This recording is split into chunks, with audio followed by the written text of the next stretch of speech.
नमस्कार। इजिप्ट के prime minister को बुलाया गया है इंडिया, मतलब ये सॉरी, इजिप्ट के प्रेसिडेंट को बुलाया गया है इंडिया रिपब्लिक डे के फंक्शन में चीफ गेस्ट बना के। अब इजिप्ट के प्रेसिडेंट जो हैं वो अगर रिपब्लिक डे के चीफ मिनिस्टर बन चीफ गेस्ट बन के आएंगे इंडिया में, आजकल थोड़ा फंबल ज्यादा हो रहा है, अगर आएंगे इंडिया में तो पाकिस्तान के इस्लामिक उम्मा का क्या। इसी पे बात करने के लिए हमारे साथ है आरजू कासमी जी, जानी मानी जर्नलिस्ट, सीनियर जर्नलिस्ट। इनको आप बहुत अच्छी तरह से जानते हैं, इंडिया में हाउस होल्ड नेम है। और मुझे बहुत कम ऐसे लोग मिले हैं अपने सर्कल में जो कि आरजू जी को नहीं जानते थे। आरजू जी बहुत बहुत स्वागत है। आरजू जी, पहली चीज तो बहुत दिन बाद आज आप हमारे चैनल पे आए, कितनी बिजी और कहाँ बिजी रहती हैं आप? सबसे पहले thank you so much Rohit कि आपने इनवाइट किया। और जो लोग हमें देख रहे हैं सबको मेरी तरफ से नमस्कार और अस्सलाम वालेकुम। नहीं, बस आप देख रहे हैं हमारे यहाँ कुछ ना कुछ हंगामा चलता रहता है, कभी आर्मी चीफ को लेकर, कभी इमरान खान को लेकर। तो बस आपने भी इनवाइट नहीं किया, ये रीजन है। लेकिन वैसे मैं हाउस होल्ड नेम अभी तक बनी नहीं हूँ इंडिया में, इतना भी मुझे लोग नहीं जानते, बहुत से नहीं भी जानते। तो इसलिए अभी बन जाऊंगी, शायद कोशिश कर रही हूँ, लेकिन अभी नहीं हूँ। अच्छा ठीक है, मैं बोल रहा हूँ कि आप हाउस होल्ड हैं क्योंकि मुझे ऐसा दिखा, मेरे जितने जान पहचान वाले हैं सारे आपको जानते हैं। अच्छा, आगे बात करें। एक मुबारकबाद आपको मैं इस चीज की देना चाहूंगा कि आपको एक नए आर्मी चीफ मिल गए हैं। Let's come to the topic. Egypt के प्रेसिडेंट जो हैं, जिनका नाम है फतह एल सीसी, इनको बुलाया गया है इंडिया के Republic Day function as chief guest. Now Pakistan शुरुआत से Organisation of Islamic Council OIC की मीटिंग बुलाई, इस्लामिक उम्मा हमारे साथ रहेगी ना, तो हम सऊदी अरेबिया को साथ देख रहे हैं, यूएई इंडिया में इन्वेस्टमेंट कर रहा है, इजिप्ट के प्रेसिडेंट हमारे यहाँ आ रहे हैं, और दूसरे इस्लामिक कंट्रीज कोई बहुत अच्छा रिस्पॉन्स नहीं दे रहे। पहले ही एक वेस्टर्न वर्ल्ड से, यूरोप से साइडलाइन हो रहा था या कट रहा था पाकिस्तान, और अमेरिका से तो बहुत अच्छे रिलेशन नहीं रह गए थे। क्या पाकिस्तान आइसोलेशन की ओर बढ़ता दिख रहा है? हालांकि अब तो एफएटीएफ से बाहर आ गया, लेकिन आइसोलेशन खत्म, इंटरनेशनल आइसोलेशन खत्म होती नहीं दिख रही है।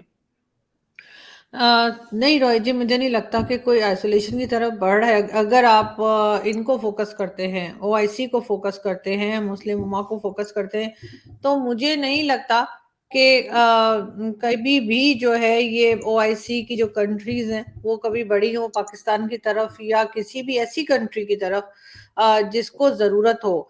चाहे वो इकोनॉमी वाइज हो या कोई और चीज हो, ये सिर्फ ऐसे ही बस इन्होंने एक बना दिया है ग्रुप। और बहुत अच्छी बात है अगर भारत में कोई आ रहे हैं इस्लामिक कंट्री से, तो आने चाहिए। और इसी तरह से काम होना चाहिए कि जिसमें रिलीजन को एक साइड पे रखकर और फॉरेन पॉलिसी असल में इसी तरह से चलानी चाहिए। लेकिन पाकिस्तान में अगर कभी भी जरूरत पड़ी है, चाहे वो हमें वैक्सीन की हो, चाहे वो हमें फंड्स की हो, हमें आईएमएफ से लोन लिया, हमने चाइना से लिया, हमने वैक्सीन भारत से ली, और इसी किस्म की कई चीजें दूसरी कंट्री से ली हैं। और इस्लामिक कंट्री से कोई खास सच मैंने तो नहीं देखा कि पाकिस्तान की तरफ कोई मदद आई हो। और ये वैसे करते भी नहीं है। ये आपस में जो बड़ी कंट्रीज हैं जिनके पास पैसा है और पावर है, वो आपस में ही खेलते हैं, छोटी कंट्रीज को इतना ज्यादा लिफ्ट नहीं कराते। सऊदी अरब ने पाकिस्तान को जरूर कई बार ऐसा हुआ है कि लोन दिया है, लेकिन वो किस तरह की शर्तों पे था कि आपने बैंक में रखना है, आपने उसको इस्तेमाल नहीं करना, और अगर हम कहेंगे तो आपने 72 आवर्स के अंदर वापस करना है। इस किस्म की शर्तें कभी भी आईएमएफ की तरफ से या किसी और वर्ल्ड बैंक की तरफ से पाकिस्तान पे नहीं लगी। लेकिन ये पाकिस्तान में अनफॉर्चुनेटली एक प्रॉब्लम है कि हम हर चीज में रिलीजन को इन्वॉल्व करते हैं। हम मुस्लिम उम्मा करके वहाँ के लीडर बनने की कोशिश करते हैं, जबकि वो हमें बिल्कुल भी लिफ्ट नहीं कराते। लेकिन पाकिस्तान को ये बात समझनी भी होगी और इसमें से निकलना भी होगा कि जी हर जगह पे आप रिलीजन को लेके, ठीक है पाकिस्तान इस्लाम के नाम पे बना था, बन गया, अब बाकी काम कीजिए। हर जगह पे जो है वो रिलीजन इस्तेमाल करने की जरूरत नहीं होती। राइट। अच्छा, जिस समय ओआईसी का सेशन चल रहा था पाकिस्तान में, इस्लामाबाद में, आपके थे प्राइम मिनिस्टर इमरान खान ने बुलाया था। उस समय भी कजाकिस्तान, किर्गिस्तान, ताजिकिस्तान, तुर्कमेनिस्तान और उज्बेकिस्तान, ये कंट्रीज के फॉरेन मिनिस्टर्स इंडिया में बैठे थे। तो क्या इसके बाद भी आप बोलेंगे कि इस्लामिक उम्मा में अच्छी ठीक ठाक है, या इस्लामिक उम्मा बाइकआउट नहीं कर रहा है? नहीं नहीं, इस्लामिक उम्मा बायकॉट नहीं कर रहा है। ये इस्लामिक उम्मा जो आप बात कर रहे हैं, मैं वही कह रही हूँ कि जो बड़ी कंट्रीज हैं वो अपनी जैसी कंट्रीज के साथ ही बात कर रही होती हैं, और अच्छा ही करती हैं, इसलिए कि हमें भी अपने आप को इस काबिल बनाना होगा, यानी पाकिस्तान को अपने आप को इस जगह पे लेके जाना होगा जहाँ पे लोग हमें सुने, लोग हमारी बात को माने, लोग हमारे यहाँ विजिट करें, लोग घबराए नहीं आते हुए, क्योंकि कोई माने या ना माने, लेकिन इंडिया ने जो है कई जगह पर, चाहे इकोनॉमी वाइज हो चाहे फॉरेन पॉलिसी, ये दो चीजें तो ऐसी हैं जो बहुत आप लोग अपनी आगे लेकर गए हैं, और मेरा ख्याल है इससे बहुत कुछ सीखा जा सकता है अगर कोई मान जाए पाकिस्तान में ये बात। तो अब आप लोग अगर इकोनॉमी को अपने फिफ्थ नंबर पे ले जाएंगे, आप अपनी फॉरेन पॉलिसी को एकदम परफेक्टली चलाएंगे, आपके फॉरेन मिनिस्टर तो ऐसे पाकिस्तान में भी बड़े फेमस हैं और बहुत पसंद किए जाते हैं, हम तो सोच रहे हैं कि उनको यहाँ ले आए किसी तरीके से, कि हमारी भी थोड़ी सी फॉरेन पॉलिसी ठीक हो जाए। तो ऑब्वियसली ये सारा काम इन दो चीजों का होता है, एक फॉरेन पॉलिसी का और एक पैसे का। अगर आपके पास ये दोनों चीजें आपकी सही हैं तो सारी दुनिया आपको विजिट करेगी। पाकिस्तान के पास ये दोनों ही चीजें नहीं है, मैं ये नहीं कह रही कि खराब है ही नहीं, हमारे पास इकोनॉमी है ही नहीं, खराब तो बाद में होगी, पहले होनी चाहिए। इकोनॉमी नाम की कोई चीज हमारे यहाँ नहीं है। इस वक्त पाकिस्तान की जो हालत है सबको मालूम है कि कहाँ पर इकोनॉमी पहुंची हुई है, तो उसको ना होना ही बोलेंगे।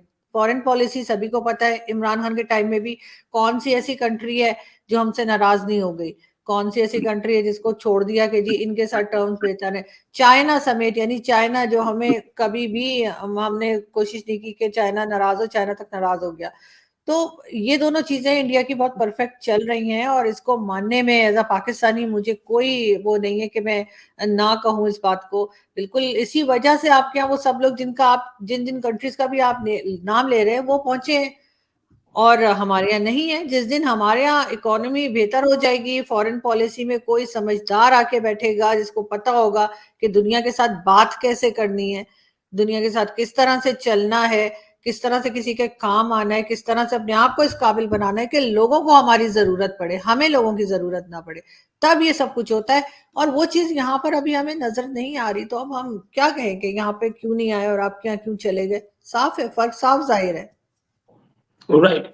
इस समय आपके प्राइम मिनिस्टर, जब बात की जा रही है, इस समय आपके प्राइम मिनिस्टर टर्की में लैंड कर गए हैं, और टर्की तो खुद ही एफएटीएफ में घुसा है और उसकी इकोनॉमी और ज्यादा घुसी हुई है। वहां पहुंच करके क्या उम्मीद है, मतलब वहां से कुछ पैसा पूसा मिल जाएगा, क्या मिलेगा वहां से?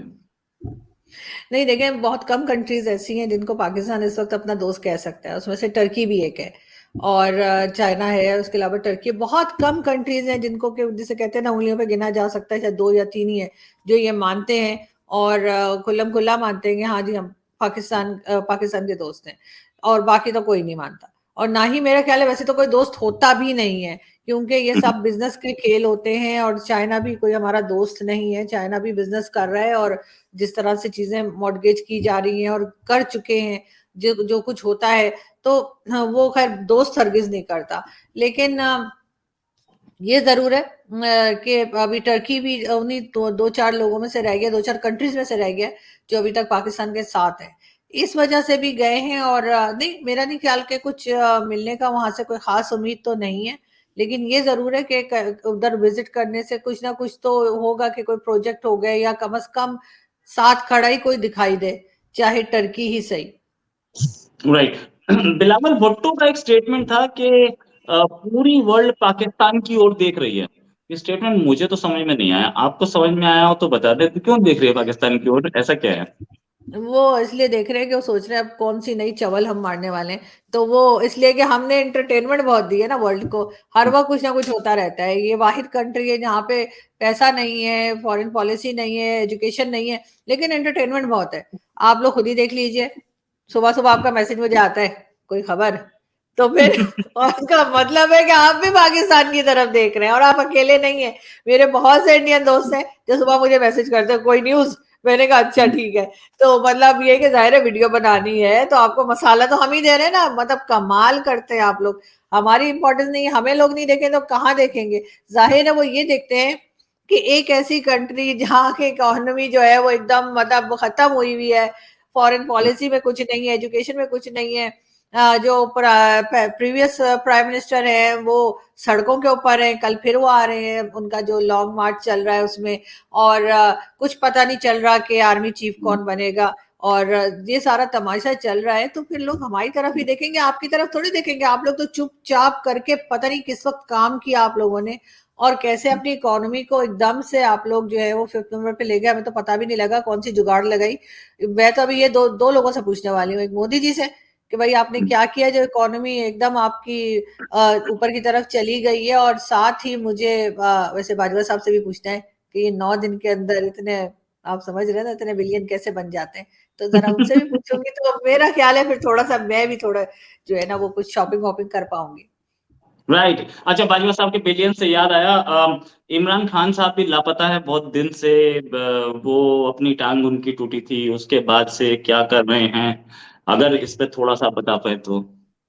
इमरान खान साहब कल जी पहुंच रहे हैं फैजाबाद पे, रावलपिंडी में, जो फैजाबाद है और फैजाबाद का चौक है, यानी कि इस्लामाबाद और पिंडी के बीच में जो जगह है जहां से क्रॉस करते हैं तो इस्लामाबाद आ जाता है। इमरान खान कल वहां पहुंचेंगे, उनको परमिशन मिल गई है वहां पे अपनी पॉलिटिकल रैली करने की, लेकिन साथ साथ जो हमारे मिनिस्टर हैं राना सनाउल्लाह साहब, उनका ये कहना है कि इंटीरियर मिनिस्टर हैं वो, उनका कहना है कि जी इमरान खान ये ना करें, क्योंकि इंटेलिजेंस से रिपोर्ट्स हैं कि इमरान खान की जान को खतरा है, जो कि इमरान इमरान खान खान। पहले भी कह चुके हैं इमरान खान। तो राना सनाउल्लाह साहब ने आज प्रेस कॉन्फ्रेंस की थी आपके शो से कुछ टाइम पहले, और उन्होंने इमरान खान से रिक्वेस्ट की है कि इमरान खान ये पॉलिटिकल रैली अपनी ना करें, और ये लॉन्ग मार्च अपना ना ना आगे कंटिन्यू करें, क्योंकि इंटेलिजेंस से न्यूज है कि किसी किस्म का अटैक हो सकता है। विश के ऐसा कुछ ना हो, सब खैरियत रहे, लेकिन बहरहाल राना सनाउल्लाह साहब ने ये कहा है, साथ उन्होंने ये भी कहा है कि अगर इमरान खान चाहें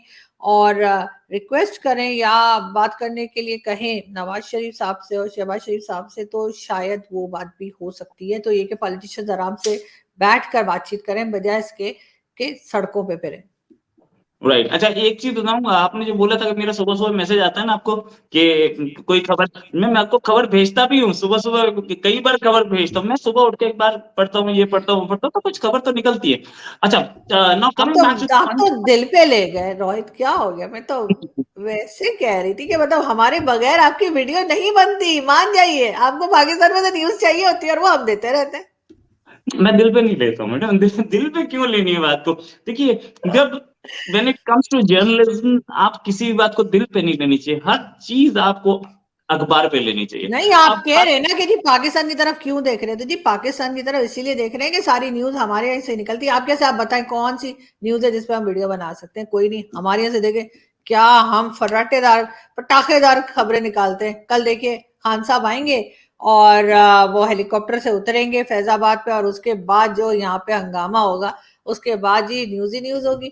तो बिल्कुल इसलिए भी पाकिस्तान की तरफ ज्यादा देखा जाता है कि अब ये लोग क्या करने लगे, तो खाली लोग हैं ना, हम लोग खाली बैठे बैठे क्या करें, तो हम यही हंगामे करते रहते हैं। राइट। अब ये जो आपके यहाँ एक अभी सिस्टम तब्दील हुआ है, एक नए आर्मी चीफ आए हैं, और पिछले आर्मी चीफ ने बोला कि इकोनॉमी की सिचुएशन खराब है और इस इकोनॉमी को कोई एक पार्टी ठीक नहीं कर सकती। मैं बाजवा साहब की कई बातों से इत्तेफाक रखता हूँ, हालांकि कई से नहीं भी रखता हूँ, लेकिन इससे रखता हूँ। इससे पहले उन्होंने बोला कि इंडिया से बातचीत करनी चाहिए, उससे पहले उन्होंने बोला कि रशिया से और अमेरिका से बेटर, दोनों से इक्वल रिलेशंस बनाने हैं। मैं इन सब चीजों की तारीफ करता हूँ, उनकी इंटरनेशनल पॉलिसी अच्छी थी। उन्होंने एक चीज परसों जो बोली वो ये कि इस इकोनॉमी को कोई एक पार्टी नहीं संभाल सकती, इसको सबको मिल के ठीक करना पड़ेगा। और जाहिर है हमें जो दिख रहा है अभी, इमरान खान तो अपनी अलग चाल चल रहे हैं, उनकी तो कहानी अलग है। ना जरदारी साहब में और शरीफ में बन रही है। तो इकोनॉमी को ट्रैक पे लाने के लिए क्या आपको लग रहा है कि लाभ पाएंगे? देखिए लाना तो पड़ेगा इनको, वैसे भी बाजवा साहब जो कुछ अब कह रहे हैं कि इकोनॉमी पे काम करना चाहिए, भारत के साथ टर्म्स बेहतर करने चाहिए, या इस किस्म की बातें जो कुछ भी वो अभी कह रहे हैं लास्ट स्पीच में अपनी, वो 6 साल पहले कहना चाहिए था, वो बहुत लेट हो गए। उनको ये बातें 6 साल पहले करनी चाहिए। ठीक है जी, इकोनॉमी पे काम होना चाहिए, उस वक्त तो उन्होंने कहा नहीं, इकोनॉमी गिरती चली गई और आज ये हाल हो गया है जो सभी को मालूम है। आप किसी जगह भी गूगल करके देखें, आपको हालत पता लग जाएगी। और इसी तरीके से दूसरी कंट्रीज के साथ टर्म्स कैसे होने चाहिए, इसलिए कि फॉरेन पॉलिसी भी हमारी फौजी चलाती है, हमारे पॉलिटिशियंस नहीं चलाते। ये बात भी सबको मालूम हो गई है और सबको खबर हो गई है, तो ये बात भी कोई ढकी छुपी नहीं है। इस पे भी बाजवा साहब को 6 साल पहले बात करनी चाहिए थी। उसके साथ साथ कोई एक पार्टी मिलकर पाकिस्तान को ठीक नहीं कर सकती, नहीं चला सकती, ये बात भी उनको 6 साल पहले कर लेनी चाहिए थी, लेकिन उस वक्त उन्होंने नहीं की, क्योंकि उनको एक्सटेंशन पे एक्सटेंशन मिल रहे थे और वो जो है उनके दोनों हाथों में लड्डू थे। तो उन्होंने कहा ठीक है भाई, चलने दो जैसे चल रहा है। तो ये बात उस वक्त की जाती है, उस वक्त आपको अपनी पोजीशन का, अपनी पोस्ट का ख्याल नहीं करना होता, उस वक्त आपको कंट्री के लिए सोचना चाहिए था।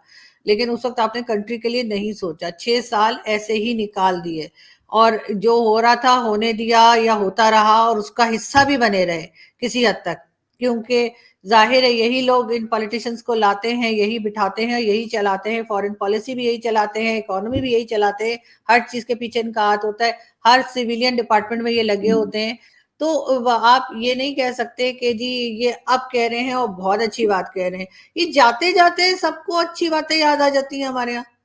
अच्छा, अजीब सी बात है ना, जब इंसान जाने लगता है, चाहे वो अपनी पोस्ट पे से जा रहा हो, चाहे वो दुनिया से जा रहा हो, उसको अचानक से नेक हो जाता है, बुला बुला के सब खानदान वालों को, बेटा ये नहीं करना, अच्छा बेटा अच्छे से रहना, किसी से लड़ना नहीं, उधार नहीं लेना, वापस कर देना, इस किस्म की सारी बातें जो है ना, वो आखिरी टाइम में याद आती है, जब एक पांव कबर में दूसरा केले के छिलके पे होता है, उससे पहले कुछ याद नहीं आता। इसी तरह से जब पोस्ट जा रही होती है, 4 दिन रह गए, आपने छड़ी दूसरे को देनी है, तो आगे भाषण दे रहे हैं कि जी ये तो इकोनॉमी पे काम करना चाहिए था, ये तो ये करना चाहिए था। तो सर हमें भी बता दें, आपने जिस तरह से इकोनॉमी पे काम किया है, 9 दिन में जो आपके अकाउंट में आए हैं, अब अगर वो गलत है तो साबित कर दीजिए कि गलत है, और अगर सही है तो फिर उसका कोई गुर बता दीजिए कि कैसे होता है, ताकि हम भी कुछ कर खा कमा लें। मतलब हम ऐसे ही खामा खाई सुबह से रात तक खज्जल हो रहे होते हैं, तो हमें भी कुछ बता दें, और अगर ये खबर गलत है तो फिर साबित कीजिए कि गलत है। लेकिन इससे पहले वो बाजवा, वो पिज्जा वाले बाजवा जो थे, आसिम सलीम बाजवा, उनकी खबर भी अहमद नूरानी ने दी थी, वो भी गलत साबित नहीं हुई थी। उन्होंने भी कहा और वो हाथ झाड़ के चले गए इमरान खान के टाइम में कि जी ठीक है, हमारी हक हलाल की कमाई है, हक हलाल की कमाई से एक फ्रेंचाइज कोई नहीं बना सकता। वो भाई साहब जो थे वो 126 फ्रेंचाइज बना के निकल गए, और अब ये हैं, ये आखिरी में जाते जाते अरबपति खरबपति हमें भाषण दे रहे हैं कि बेटा दाल रोटी खाओ, इकोनॉमी पे काम करो और आराम करो। मतलब ये सारी चीजें, सॉरी टू से, मुझे अजीब सा लगता है, गुस्सा भी आता है, मुझे अफसोस भी होता है हमारी कंट्री के ऊपर, हमारे लोगों के ऊपर, कि हम लोग कहाँ रह रहे हैं, किन लोगों में फंसे हुए हैं। इन लोगों को शर्म नहीं आती कि भाई 6 साल पहले आपने ये बात क्यों नहीं की? सही चलो बात है। 5 साल पहले कर लेते, चलो 4 साल पहले कर लेते, अच्छा 3 साल पहले कर लेते। नहीं, तब तो आप एक्सटेंशन पे एक्सटेंशन ले रहे थे, और आप कह रहे थे कि नहीं, इनको एक्सटेंशन भी इसी बेस पे दी गई थी क्योंकि भारत हमला करने वाला है। वो किया नहीं, पता नहीं आप लोग भी कौन सा, जब मुझे सत्तू पी के, हमारे बोलते ना सत्तू पी के सो रहे, आप लोग बोले कौन सा सत्तू पी के सो हमने बाजवा साहब को एक्सटेंशन दे दी कि जी, वो इमरान खान ने कहा नहीं जी, क्योंकि ये भारत को देख रहे हैं तो इसलिए इनको एक्सटेंशन दे दो, क्योंकि वरना भारत हमला करेगा। तो वो तो किया कराया नहीं हमारे, सारा हम इंतजार ही करते रहे, अभी आएंगे अभी आएंगे अभी आएंगे। वो एक अभिनंदन बेचारा भेजा था, वो भी चाय वाय पी के निकल गया। दूसरा उन्होंने कहा था 2 पायलट है, दूसरा आज तक हमें नहीं मिला, तो आपको क्या मिलेगा, इसलिए उसको भूल जाइए। अब वो स्टेटमेंट भी वैसे रिकॉर्ड पे मौजूद है। और अब ये जाते जाते कह रहे हैं कि इकोनॉमी पर काम कीजिए, भारत से टर्म्स अच्छे कीजिए, एक पार्टी अकेली कर नहीं सकती। तो सर एक पार्टी अकेली, आप यही लोग तो लाते हैं, पार्टी को बिठाते हैं, यही पार्टी को खिलाते हैं, यही पालते हैं। बल्कि बड़ा किसी ने पिक्चर लगाई थी इमरान खान और बाजवा साहब की साथ थी, तो वो हमारी कोई मूवी आई थी, मुझे नाम तो याद नहीं, पाकिस्तानी मूवी का, उसमें वो कहती है कि जी पाल नहीं सकते तो पैदा क्यों करते हो। तो उसमें इमरान खान का लिखा था, जैसे इमरान खान बाजवा साहब को कह रहे हैं कि पाल नहीं सकते तो पैदा क्यों करते हो।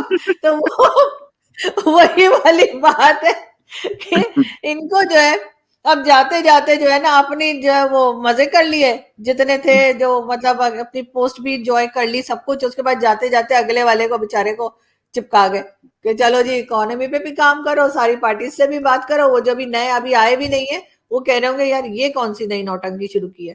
लेकिन ये बात अगर आने वाले पहले दिन से शुरू कर लें, जो नए आर्मी चीफ आए, अगर वो इस चीज के ऊपर फर्स्ट डे से काम कर लें तो अच्छा होगा, बजाय इसके कि ये भी जाते जाते कहें कि बेटा ये चीजें कर लेना। ये तो फर्स्ट डे से इनकी भी एक कहानी है जो कि ये है कि इन्होंने जाकर के इमरान खान को बता दिया था कि भाई आपके घर में ही बैठ के कोई आदमी पैसे खा रहा है, तो इनको ही हटा दिया गया था। अब ये हम्म। वापस आ गए। वो इमरान खान की जो वाइफ हैं, उनके जिन हर जगह फील होते दिख रहे हैं। पहले उनको बचाने में फेल हो गए, अब उनका ही एक, उनके ही खिलाफ काम करने वाला या उनके ही करप्शन को साफ बताने वाले आर्मी आदमी को आर्मी चीफ बनने से नहीं रोक पाए। वो जिन क्या कर रहे हैं आजकल? बस फाइनल क्वेश्चन आपसे। मुझे लगता है जिन नाराज हो गए या उनकी बैटरी खत्म हो गई है, वो चार्ज नहीं हुए।